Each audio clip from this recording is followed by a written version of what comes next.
Another sorrow William Blake poetry MCQ questions and answers. ह्या धड्यातील questions and answers आपण पाहणार आहोत.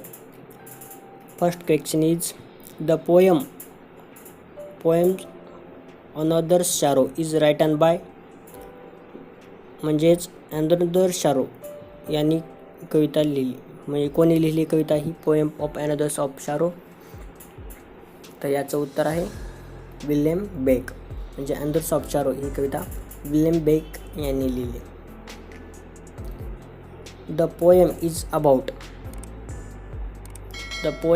अबाउट म्हणजे कविता कशाबद्दल आहे, प्रस्तुत कविता कशाविषयी आहे. तर याचं उत्तर आहे सिम्पॅथी अँड ह्युमॅनिटी याच्याविषयी आहे. Poem about is sympathy and humanity. तर प्रश्न आहे तिसरा. In this poem the poem is talking about, म्हणजे ही प्रस्तुत कवितेत कवी कशाविषयी बोलत आहेत. तर प्रस्तुत कवितेतील कवी हे another's persons pain or gift, म्हणजे दुसऱ्या व्यक्तीचे दुःख यांच्याबद्दल. Father's pain and mother's grief, म्हणजे आई आणि वडिलांचे दुःख. अ चाइल्ड सफरिंग, म्हणजे लेकरांची दुःख याच्याबद्दल बोलत आहेत. म्हणजे हे तिन्ही ऑप्शन योग्य आहेत, म्हणजे ऑल द अबाव येण्याचे उत्तर. याच्यानंतर आहे how many stanzas included the poem another sorrow, म्हणजे या कवितेत किती श्लोक आहेत. तर या कवितेमध्ये 9 श्लोक आहेत. When the poet show another's grief, जेव्हा कवी दुसऱ्याचे दुःख पाहतो तेव्हा काय होईल. He can not seek for kind relief, याचे उत्तर आहे सी. प्रश्न 6 आहे. According to the poet can a father not be filled with sadness when, म्हणजे कवीच्या मते एक पिता उदासीन होऊ शकत नाही का जेव्हा. कोणतं उत्तर येण्याचं. ही सीन्स अ फिलिंग टिअर. ठीक आहे, हे बी ऑप्शन आहे. He seen a filling tear. प्रश्न 7. When the mother hears her infant cry,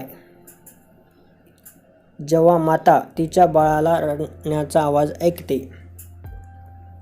तर याचं उत्तर आहे C can not sit by and listen to it. याचा अर्थ होतो जेव्हा माता आपल्या बाळाचा आवाज राहते तेव्हा ती शांत बसू शकत नाही आवाज ऐकून, म्हणजे डी हे उत्तर येणार. प्रश्न 8 आहे. In the poem he refers to, म्हणजे प्रस्तुत कवितेत ही हा शब्द कशासाठी वापरला आहे. तर ही हा शब्द आपल्याला माहीतच आहे की देवासाठी म्हणजेच गॉडसाठी वापरला आहे. प्रश्न 9. According to the poet he hear sorrow of bird, कवितेच्या मते देव डॅडस पक्षाचे दुःख ऐकतो. कोणत्या. रेन पक्षाचे, याला रेन म्हणतात. WREN, रेन या पक्षाचे दुःख ऐकतो. ठीक आहे. त्याच्यानंतर प्रश्न 10. According to the poet when the wren express high grief, ही कवीच्या मते जेव्हा रेन पक्षी त्याचे दुःख व्यक्त करत असतो तेव्हा देव सिट बिसाइड नेक्स्ट, म्हणजे देव हा शांत बसू शकत नाही. ठीक आहे. जर आपल्याला याच्या नोट्स स्वतःहून वाचायचे असतात तर याची लिंक मी डिस्क्रिप्शन बॉक्समध्ये दिली आहे, तुम्ही वाचू शकता. प्रश्न 11. What does he do when he heard the grief of wren, तो देव रेन पक्षाचे दुःख ऐकतो तेव्हा काय करतो. He pours pity in their breast. प्रश्न 12. What does he do when he heard the woes of that infant bear. जेव्हा देव लहान बाळाचे रडणे ऐकतो तेव्हा काय करतो? He sit by cradle near म्हणजे तो जवळ बसतो. त्याच्यानंतर काय करतो? Weeping tear on infant tear म्हणजे तो थोडक्यात आपले दुःख सामावून घेण्याचा प्रयत्न करतो. म्हणजे हे दोन्ही ऑप्शन येतात, both the above. As the poet regard he gives men all pleasure become a. कवी मानत असल्याप्रमाणे ईश्वर व्यक्तीला आनंद प्रदान करताना तो बनवून देतो. कोण बनवून देतो? चाइल्ड.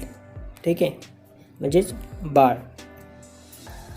प्रश्न 14. He became an infant small mean. He becomes infant small mean याचा अर्थ काय? तर याचा अर्थ काय आहे? He feel everything a child feels. ठीक आहे, म्हणजे लहान लेकराने जे अनुभवले तेच तो अनुभवतो. कोण? देव.